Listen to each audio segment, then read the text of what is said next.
Thank you all for joining us today to learn more about Tyler Durbano's traces.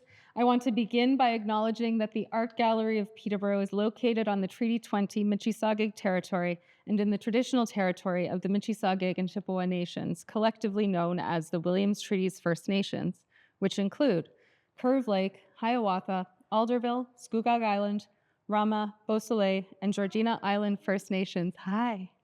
We have a shared responsibility to take care of these lands and waters, considering the work of generations before and the generations to come.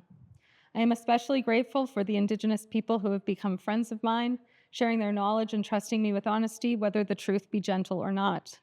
Within my work, this shared responsibility means that I, as a settler in this institution, need to be mindful of the things that we do to support or hinder this future abundance of this place.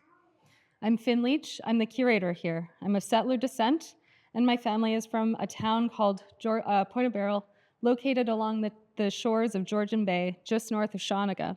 And it's an honor to bring thoughtful and challenging conversations to this land, which has long been a place of refuge and transition, as it is a traditional Anishinaabe portage site. Today, in these ramps, places of movement and flow, we celebrate and learn more about Tyler Durbano's traces, a re-articulation of an ongoing body of work.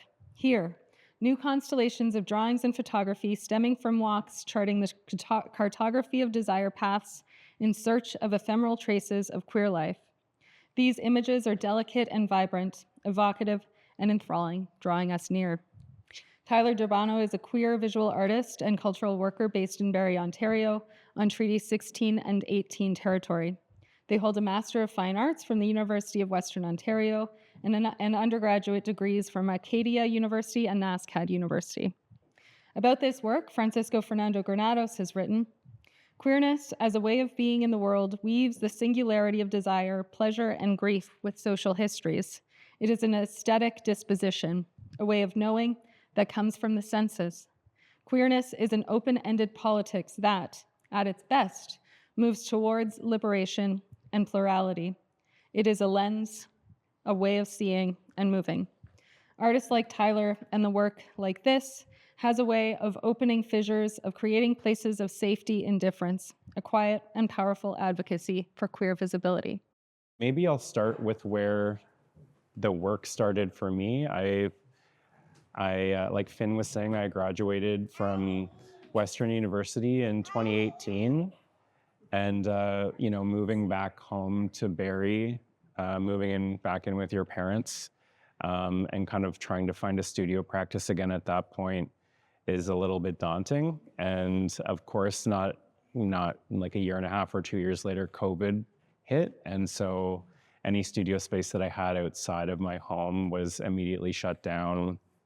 It didn't feel like financially like the right thing to do too, because, okay, I can't, my work prospects were closing a little bit and I wasn't sure about that. So paying for studio rent wasn't necessarily a thing I wanted to take on. So I moved everything to my home. And what that meant was really just downsizing. Like I stopped, at school I had stopped painting and painting was no longer an option at home. So I was really thinking about how to keep my artistic muscles going and like keep that rust from building up.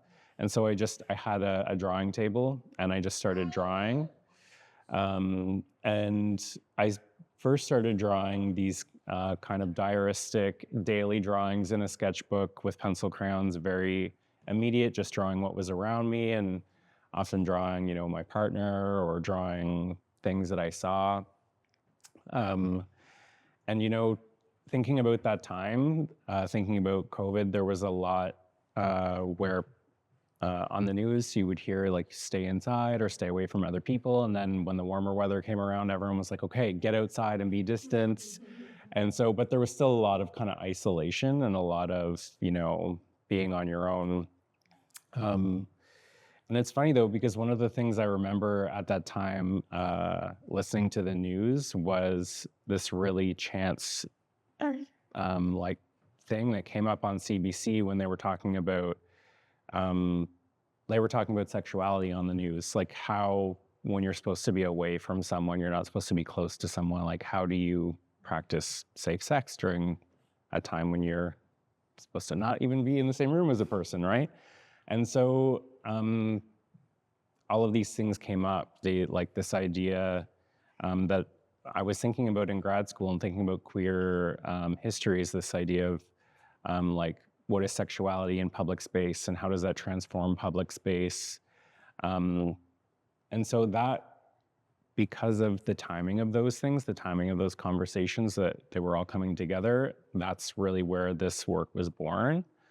And so the drawings over time transformed. I began thinking more about just drawing abstractly. And when I was able to go to work, I was like I am now, but I was working at the McLaren Art Center in the education department. And so the classrooms were empty, but I kind of had these materials and tools, and we had these little stencils for programs that we would often do. And one of them was just a viewfinder. It was this little cardstock frame that's, this was in the center of it, this square shape. And being at home for so long, the next time I was at the gallery, I took one home to just as a tool to use to try and think about, what can I do with this thing, to sort of give myself limitations, but also just experiment within that way of drawing. And I started drawing abstractly, mixing colors, and this idea of the viewfinder became really important to me, thinking about how we see space, how we can interpret space and read space. So, going back to the beginning, thinking about how your home becomes a studio, how you can use that space in a different way, or when you're forced outside to get that fresh air during COVID, how you can recognize the importance of public spaces and what they mean to different people. So that's sort of how the drawings started. They were really just like immediate intuitive drawings, using the stencil, tracing out that rectangular shape or that square shape, like this, sometimes drawing within the frame, and sometimes drawing the hole that is the frame, and thinking about looking, thinking about framing, and using different colors to kind of do different permutations of the same drawing, or sometimes just using the whole square and thinking about the paper as the frame that holds the drawing. And so all of that was happening kind of on one side of my brain. And then the other side of my brain, as I was getting outside and walking, I always captured things with my camera, but I did get a Polaroid camera at one point, and I started taking photos and thinking about the different spaces that I was photographing. I have always been really interested in queer history and like queer sites, but I didn't know that much about what was in my home region. So in Simcoe County, I began to do a little bit of research online and, reading books. And I heard this thing on a podcast, just kind of coincidentally, that was talking about the Aurelia Opera House and how at one point in time, the building was built for one specific purpose, but because of how it was built with washrooms on the exterior of the building and how it was kind of secluded, it became this kind of meeting site for men who were looking for other men. They were looking for, a space that they could come together, or that they knew that they would be safe even for a moment. And so all of that was happening in the mid 80s in Aurelia. And in digging through, there's this publication called The Body Politic, which was a queer started newspaper, I suppose, or publication that talked about all these different things that were going on. And on the internet, just digging up and looking at the history of the Aurelia Opera House, it really caught me off guard at that there was something so close and a site that was particularly meaningful to so many people, but I just didn't know about it, right in my backyard. And so I took the camera and I went up and I tried to find some evidence of these washrooms, or evidence that would tell me a little bit about the queer history of the space, just by being around the space, just by like looking at the history of the building, looking at the exterior, going in and asking folks if they knew anything about it. And I started with asking the staff, like, did they know the history of the building? Could they tell me about it? Could they give me a tour? And they were a little bit hesitant to do that. And so I went to bookshops and tried to just learn the history that way, and there was not very much written down. But eventually I found out about the washrooms and where exactly the doors were. So I was taking pictures of these entryways and realized that some of them had been completely like barred up. They were, over time, the opera house was also like the transit terminal. And so the basement of the transit terminal got changed and reconfigured. And then I think it was used as a police station at one time. So it got transformed again. But eventually the entrance from the outside to the inside just got boarded up. There's a fence put in front of it. And it was just funny to me now that I knew about this history, walking past there and seeing this kind of like stairwell that goes down with a fence over top of it, thinking about what that meant. As a queer person, knowing the history of that space, because that really impacted a lot of people's lives. Like there were hundreds of men that would come as far away as Waterloo or Toronto because they had heard of this space, just trying to forget maybe where they were coming from because they couldn't be who they were at home. And when the police found out about this and they began surveilling the washrooms, they did so like in very widespread manner. They surveilled everyone that went into the washroom and, men and children that went in. And they eventually, they published the names of those men that went there, and a lot of them were arrested and persecuted. Some of them, the police went to their work and took them to jail from their work. I read about a teacher who was teaching and the police came into the classroom and took him away.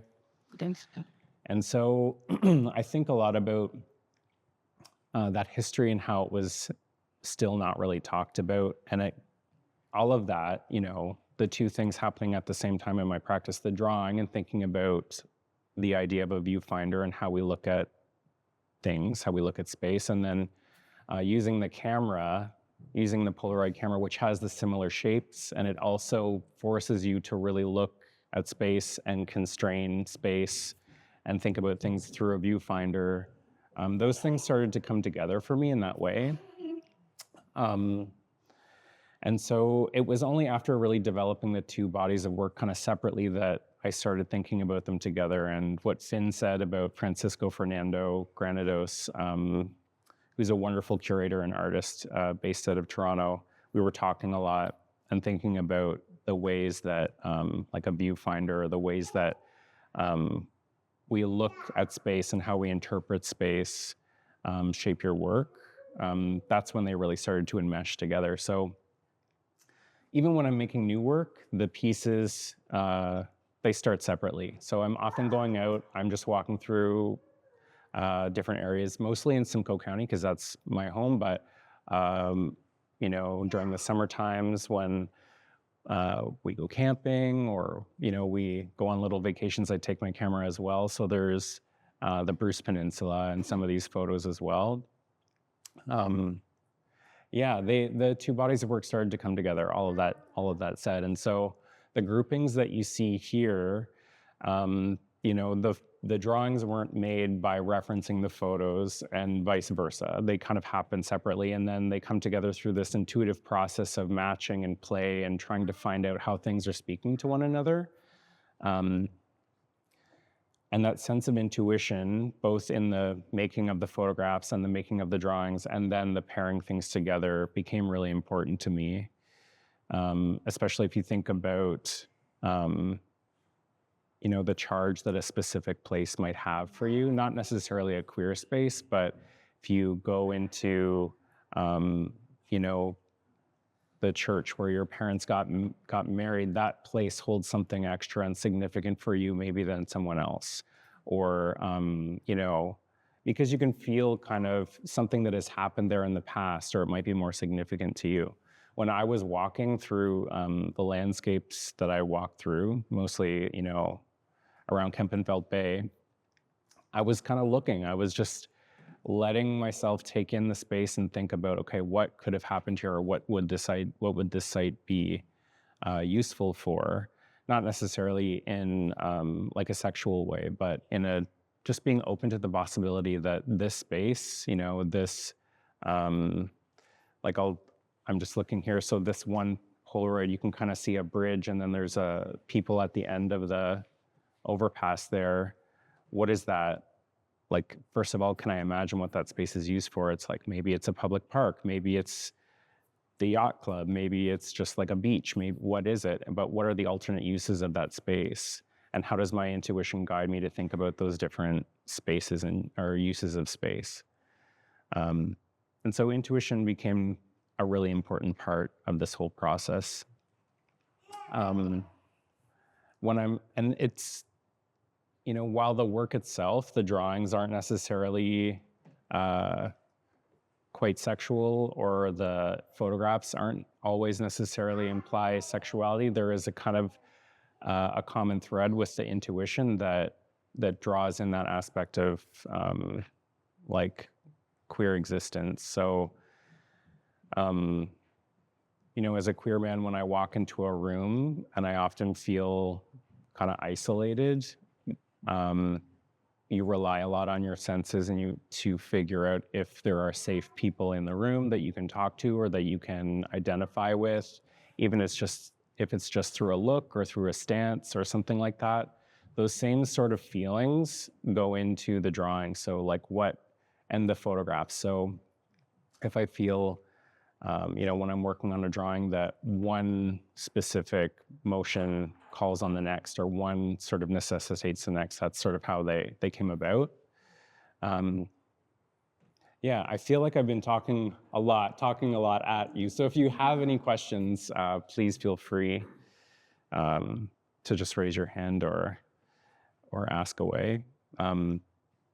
The drawings and the photographs, the way they come together, though, like I was saying, it's kind of this active play in the studio. So I'll make up a series of drawings, lay them all out, and then I'll go out for a few months and make a series of photographs and lay them out beside one another, and then try and get a sense of what, how they go together.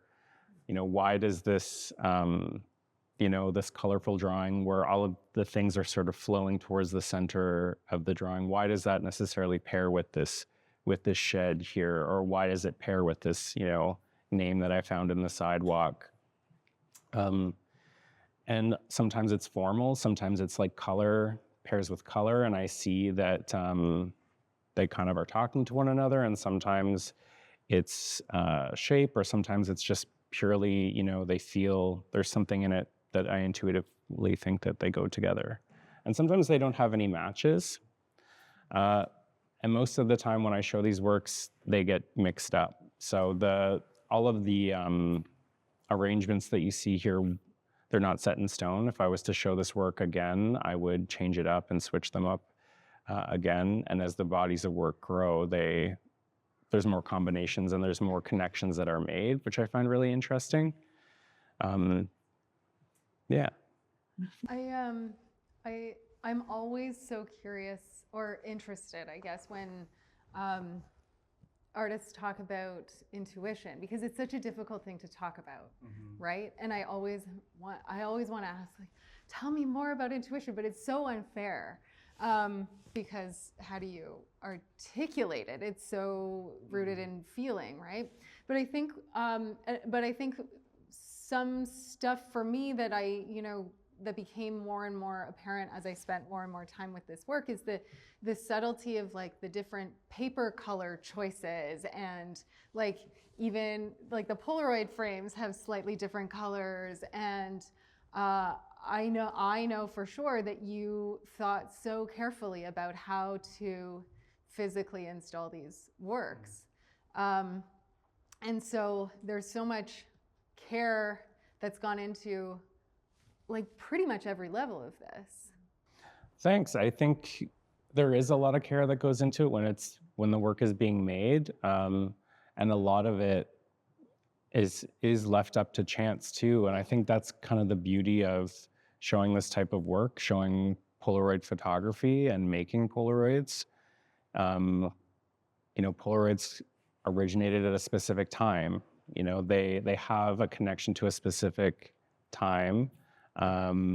And that's one reason why I like to use them, is because they kind of harken back to this time before apps, before phones, before when you were really thinking about anything other than just being in the moment and taking that photo. But there's a lot that comes with developing this type of film. Like the color, so I'll go back to this one photo of the underpass. The road is completely violet. Even if you look at the shadows in the bushes there, they're pretty purple as well. And all of that has to do with not only the time of day, but the temperature of the film when it's in the camera. And the age of the film when I buy it. Like, I don't know how old that Polaroid film is when I get it. And some of it is, being made because there's a resurgence in it that's being made more frequently. And so you get sort of a more what you anticipate, but oftentimes you'll get something that's like, oh, the color's way off. If it's hot, there's kind of a pink tone to some of the areas, which I find really interesting. And that element of chance, I think, when I think about my work conceptually, is important too. If you're walking out in space and you're trying to find someone to connect with, or you're trying to find a space where you can just, like, even if you're alone, just let your guard down for a moment, it doesn't just, like, it's never guaranteed. It's always by chance.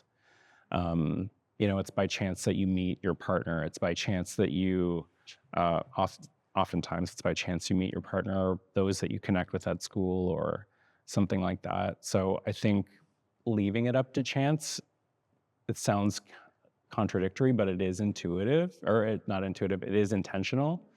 There are certain things that I love that I can't control. And then the only way I can make sense of those things is the after part. It's like, okay, what did I actually make here? What am I actually seeing? And how is that impacting me when it's laid next to a drawing, or vice versa? So, yeah. I think when we talk about meeting people by chance, I feel that everybody that comes into your life, even if it's just briefly, they're there for a reason. Mm. And when you're talking about buildings and history and memories of those buildings, or what conveys, to you that history, I'm wondering if that's the same thing with the photographs. It's a memory for you. Mm-hmm. It's a memory of, certainly the photos are a memory of my time in that space, but they kind of grow a little bit conceptually when they're placed with another photo or when they're placed with a drawing. So Kind of talk to each other like a conversation. a little bit, yeah. So in this grouping here, there's a bunch of different photos from different spaces. So there's a pool here, and then there's this, like, little valley where there's forget-me-nots grown in there. Like a bridge that's sort of taking you into this dark wooded area, and then a shed in the woods. All of these things on their own convey very specific cruising sites that are in the region, but together they tell kind of a broader story that's a little bit more muddled. So if anyone had an experience of, walking through a landscape, they might be able to piece together their own story through looking at the photos and the drawings in sequence. So yeah, they do kind of expand and contract. And that's, again, why I like sort of shuffling them when I show them. Yeah. To me, the Polaroids are very painterly, Mm. and I'm wondering whether they inform the drawings or the drawings inform what you see, knowing that it will kind of come out in a painterly way. Sometimes, like I said, I don't necessarily have a stack of Polaroids next to me when I'm doing drawings. I kind of take them all and then put them aside. And when I'm making my drawings, I usually start by just collecting some colors, different colors that I want to use, and I have them laid out, and then I lay out the kind of frame, and I'll start with one shape and one color, and I'll let that kind of dictate what comes next. So with... Maybe does it affect the way you match them up? I think it does. The intuitive thing that Dave's talking about, it's like knowing what the right ingredient in food is. Yeah. And let's say I have 3 photos and 2 drawings, and to me, they're speaking to this, like this series here behind you. It's all like on blue paper, all nighttime scenes with, very intense bright light, and then the rest is in shadow. And so when I think about the photos that go with these drawings, I'm thinking about how can I either amplify or play down that story that's happening in these specific groupings. So, when I'm doing that play, it's like, okay, do I actually want to push people to think about a specific thing, or do I want to give them a little breathing room so they can interpret what they see, or, But when it comes to the making of the drawings, that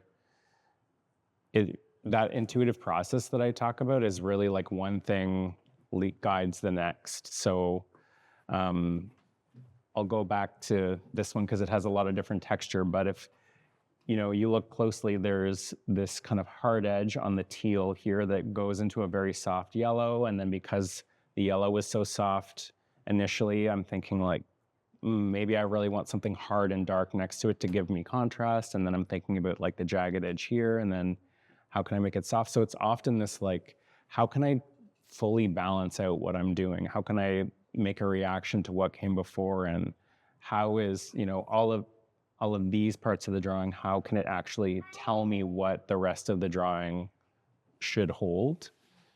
It sounds so strange. Is anyone else an artist here? Because I feel like I'm talking an artist language and I don't necessarily always know if I'm speaking in a way that anyone else can understand, but yeah. There are artists here, for sure. Nice. A question about the viewfinder. So you've got sort of the space, the square within the square. Mm-hmm. Is that the concept of the viewfinder, and then what's outside? And then, the smaller square would be what you see in the view. Mm-hmm. Is there a relationship like that? Do you mean like when there's two paired next to each other? Is this kind of the thing that should naturally fill in the space there? Where you'd normally see through the viewfinder a limited, space like you might see in that, but here you're seeing nothing in the viewfinder but what's around. Yeah. I do think about that a lot. I think about how where we naturally direct our focus. So whether it's in the center and we're focused in on one thing, how often do we think about everything around us that shapes how or why we look at a specific thing? So that's often why I alternate between this kind of like, look at the frame, now look at the paper, now look at the, look at the whole, now look at what would be inside, or, because it's often this all the context that we live within that shapes what we see and how we see it. Just like with the Aurelia Opera House. Like I had been there for plays before and I was taken in by the amazing architecture and the acoustics and the players that were on stage, but only afterwards I kind of stumbled upon this history was I then starting to question everything that was around it, and like starting to question, why has this never been written about? And like, why, when they built the building, the architecture of the exterior space was meant to be very democratic. Like there were public washrooms that you could enter or exit in any time during the day, open kind of 24 hours. But afterwards, it was shifted very quickly, once they realized what the washrooms were being used for. Mm. And so the context, like the framing of that is very important. And I try to offer that to people that are looking at the work in different ways without necessarily like handing it to them on a silver platter and saying, this is what you should think when you look at the drawings, or this is what you should, understand. Yeah. Block off the center. I do. I'm so picky and like fiddly when it comes to the drawings. So I have a stack of tape, and sometimes I will take the stencil that I'm using and just like mask off tape in between and like cut it out with an X-Acto knife. So then I have a square and I can place it down, and I am pretty like fastidious with that sort of thing. And yeah. And you finally quick peel it off the tape. Yeah. Reveal something that why not have reveal. There is a little bit of a reveal, and because I am drawing, like I'll tape everything down. I'll tape off the exterior and then the interior, and I'm drawing over it all. And so when you peel away the center, you're left with that nice untouched space. but it does change the drawing a little bit. Yeah, like I said, though, I am pretty especially with pencil crayon, and because the paper is very cotton, like it's very much like printmaker's paper, rag paper, it responds so easily to a pointy pencil crayon tip that you're like making little marks in the paper that you have to go back and then fill in, and I really enjoy that process. So I get really picky with things. And Can you talk more at some point about your pencil crayons? Because I know that Sure, people yeah. have come in and asked Yeah. about just like how you are achieving these incredibly beautiful and soft. Yeah, I mean, images. the pencil crayons, they're Caran d'Ache pencil crayons. They're I just like them because they have a really hard lead in them and they're really high pigment load. And yeah, I think when it comes to the way that I put down the color, I started in my undergrad as a painter, so I'm often thinking about layering and blending, and I want to achieve, beyond what is actually just the solid color in the pencil crayon. So I'm often scribbling in little layers very lightly, and then going over with something else very lightly, and it's a layer, a layer, a layer, a layer. And that's it. It's just time, really. It's like sometimes I'll do a little video of myself drawing, and it's literally just scribble, like just scribble over this area, but then make sure that it's the most uniform scribble that you've ever done. Like, do it, stop, look at all the white spots, and then go back and fill in those areas, and then stop and go, okay, now you've filled in 90% of it. What is the 10% that still needs to be? And so it's just practice of, like, I guess, honing your brain to focus on the same thing for a period of time to get that coverage. Yeah, because you can see the marks and can hear, but really soft blend. And I like that at some, like maybe at a passing glance, you might think they're watercolor, you might think they're softer or something other than what they are. That's just nice. That doesn't mean anything in the work for me, but it's nice that it comes that way. Is there a certain thumbing your nose that traditional art didn't like pencil crayon and didn't like Polaroid, like those were considered the means of an amateur, not an artist. So is there a certain Not intentionally. When I started using Polaroids and pencil crayons, it was, like I said, just because those were really direct materials, non-toxic materials that I could use in my home, right? And it grew from there. But I will say, coming from painting, if any of you are painters that have gone through that type of training at school, you kind of get steeped in what is the canon of art history and like what is good art and what, all these different things that you then have to kind of peel back and strip away when you're outside of school.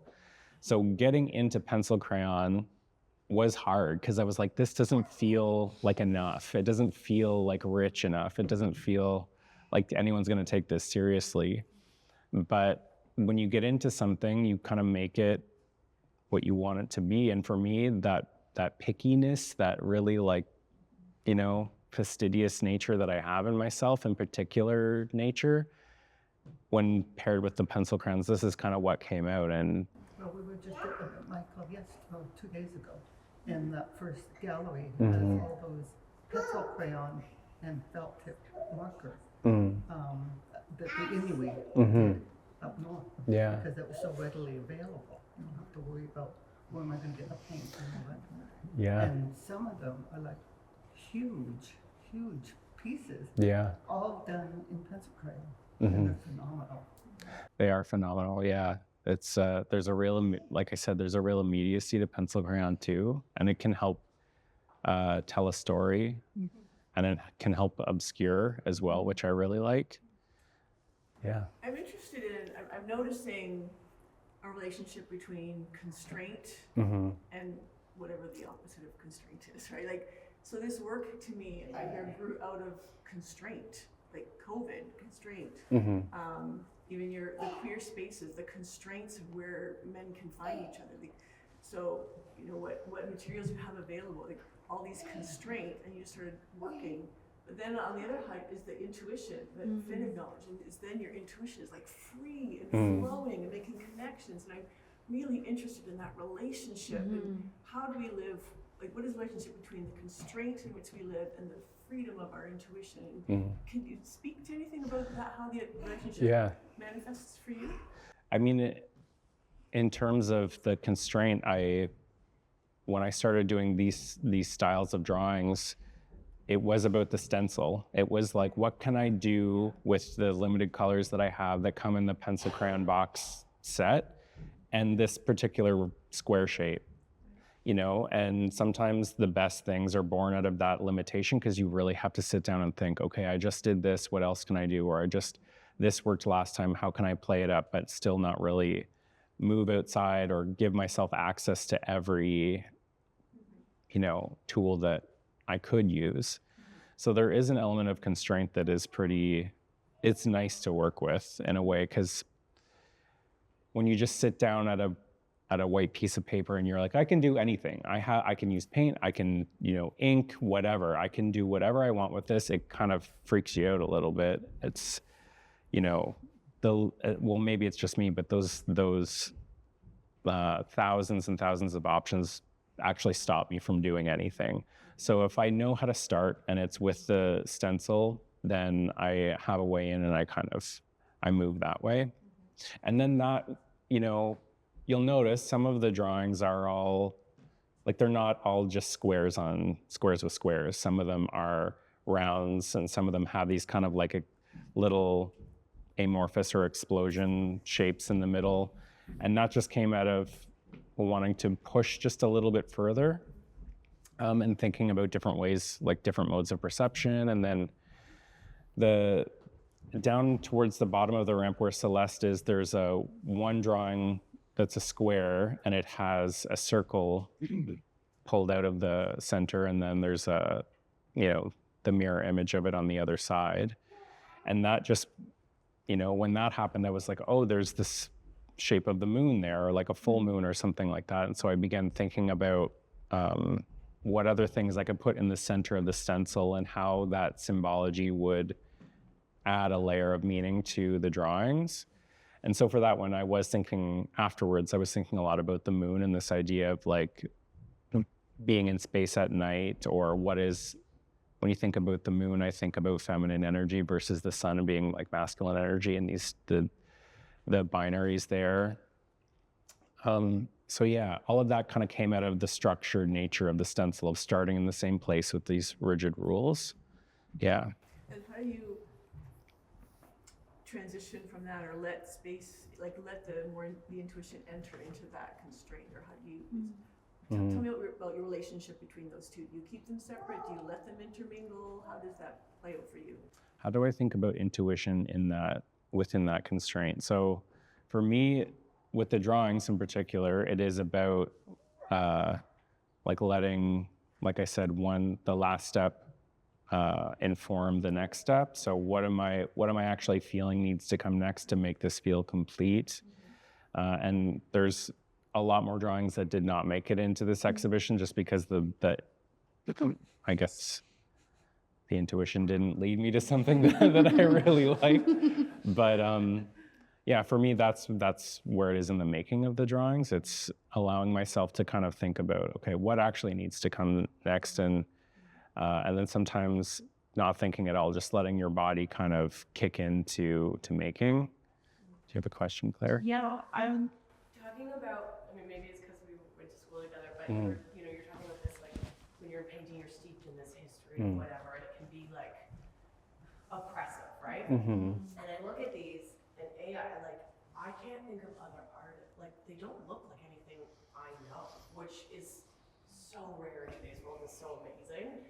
And so I'm kind of curious, are you purposely stepping away and just looking at the world around you for that information and inspiration and, you know, what you're looking at? Or are you still looking at other artists and sort of going to that? Or are you just like, no, I don't want to, I just want to play on that intuition and like self-inspiration? It's so hard not to look at other art, like another artist, especially because, I mean, I'm not necessarily looking through art history textbooks like I did when I was an undergrad, but like online on Instagram and social media, I'm seeing artists all the time. And so I have seen artists who are playing with this frame. There are some artists, I can't remember his name right now, but is playing with the similar idea of this frame, or even Tristan Lansdowne is playing with this idea of the window, these still lives in the window, but they all have these kind of, this window done in beautiful soft watercolor, and then there's something kind of floating in the center of that, and it's setting up a story of what is in the still life. And so I do see some similarities. So you're still looking. But You're still open. I'm You're still constantly open looking. to- Yeah. And I think, I think too,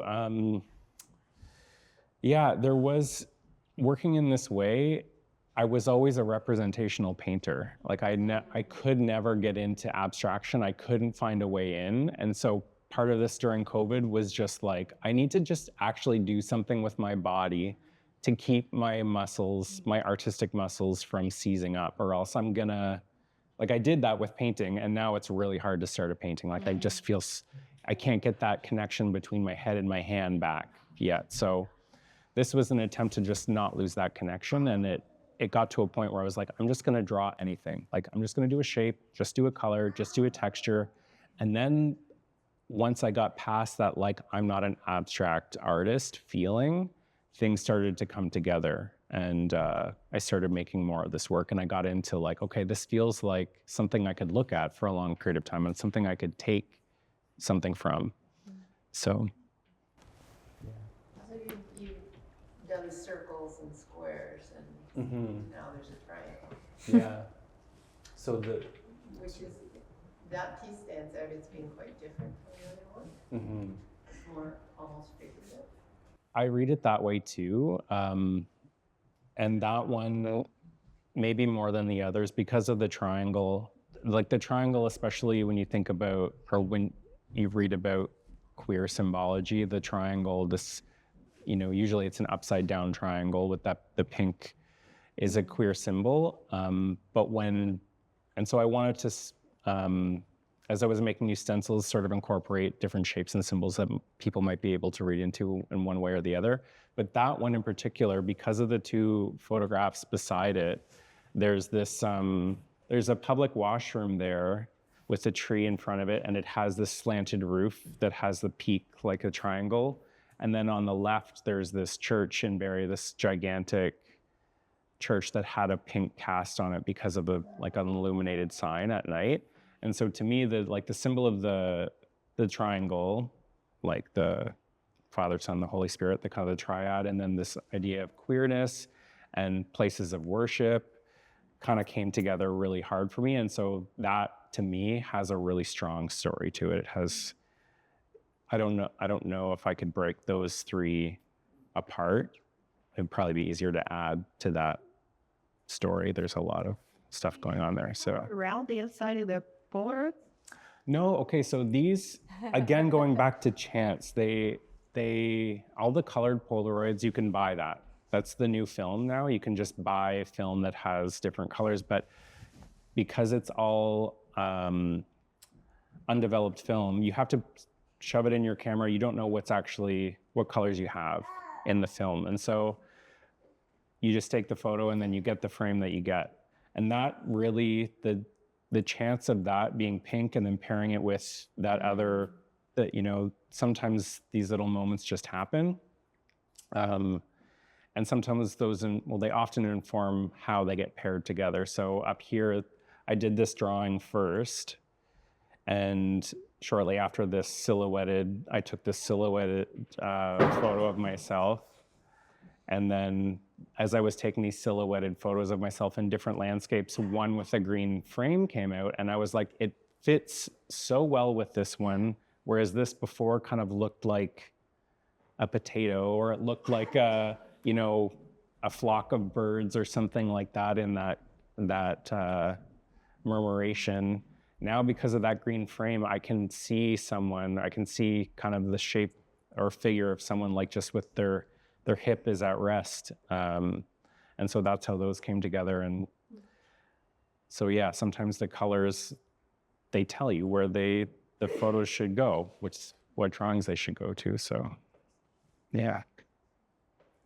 So lots of that happens, and sometimes the photos get damaged and they have to get reprinted. So that's the beauty of new technology is you can, every time I take a Polaroid, I scan them just so I have the actual copy of it. But there's devices now that you can have the picture on your phone, put it on this printer, and it'll spit out a Polaroid for you. So that's nice, but you never get that same magic as when you had I took that photo of the washroom and then it came out with this pink frame and then I paired it and it's everything gets a little bit heightened versus, some of the ones in that first group there on the landing of the ramp were reprinted and they're good, but they don't sing in the same way.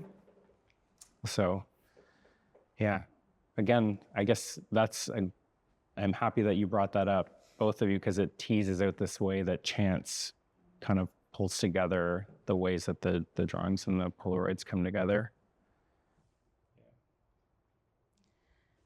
I don't know why it hadn't I don't know, I guess maybe we hadn't talked about this yet, but I didn't know you when the pandemic was happening and the viewfinder activity came out from the McLaren, but I found that activity. And I loved that activity.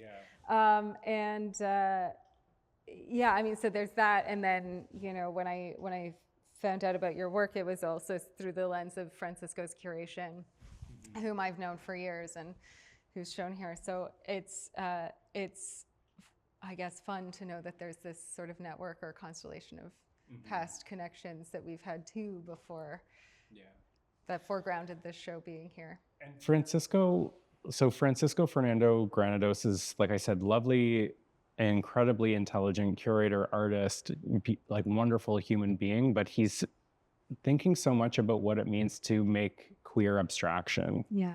And so, oftentimes when you think about queer art, you might think about very figurative pieces of art, or you might think about, I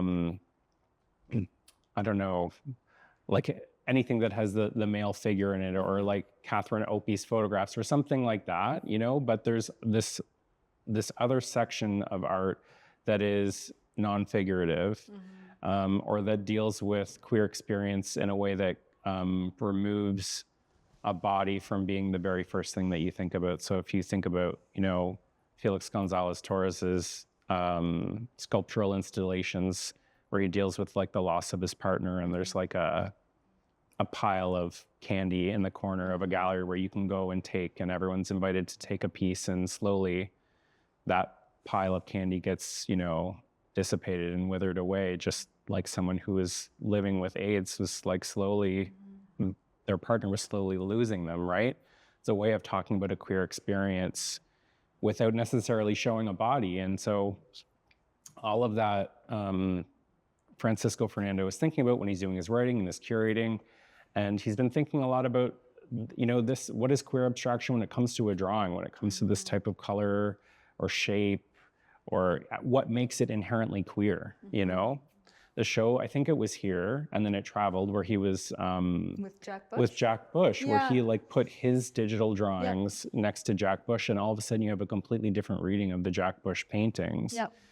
I think it was just incredible in the way that he transformed that history. Yeah, for the record, we did that in partnership with the Robert with our McLaughlin, RMG, but it was a beautiful show. Yeah. So That was on when the pandemic hit. Yeah. That was the show that got paused and sort of placed in a weird nebulous hold for months, Yeah. Yeah, it was odd. I mean, we were as staff visiting the space to make sure everything was safe. Yes. But yeah, we were visiting that work in this way that the public couldn't, and it was so quiet and eerie and weird. Yeah. I feel like I had a better, more attuned way in because I had worked with him before into your work. And then when I saw your work, it was just yes, this is so great. Yeah. I think, thinking about the pandemic, and I was also doing the same thing as probably you and Celeste, visiting a gallery when it was closed and no one was in it, just to make sure that nothing had exploded or there wasn't a flood and like all the work was still fine. So I was doing that at the McLaren Art Center too, and thinking about the change in space, the emotion of a space, how it can come to represent something completely different than you ever thought. It's weird, but the pandemic did that. Like the you know, not only were our bedrooms and our living rooms, our offices, our studios, our meeting spaces virtually, they were places of contention because sometimes you were in a room with another person for 24 hours a day all the time. But galleries, for me, it's like, what is a gallery when it has, like, there's art on the wall, there's no one here. Oftentimes it felt a little bit echoey, like kind of like a mausoleum. Like it was so different, the energy. And it came from, for a time, came to represent something else completely. And so bringing that lens, that vantage point, when I went out into space, into different spaces, I thought, like, I never would have brought the two things together, but they did come really crashing together during that time. That's really interesting that you say that, because knowing that you work in another public gallery, that experience of the pandemic, I remember when we first were able to have people and it was like, we needed it, and people were in the space and everything became like an experience again. Otherwise it was just so static. It was very strange.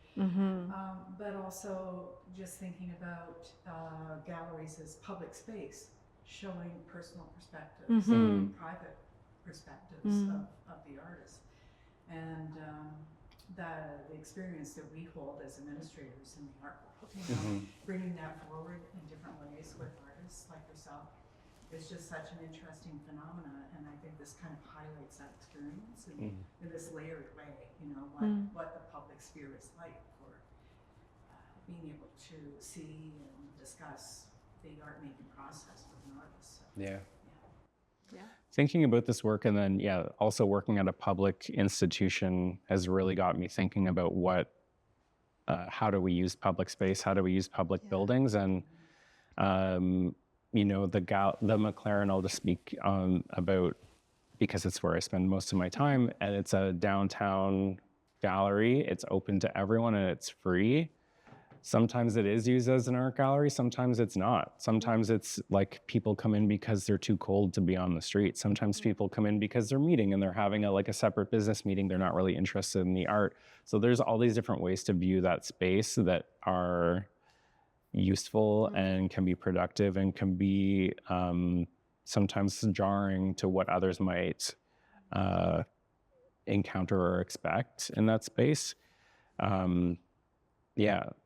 So there's a lot, you know, the more I develop this body of work, the more I take the photographs and draw and think about these things. It's strange to think how much of your personal life just seeps into your practice, or your work life seeps into your practice and other areas of your, you know. So,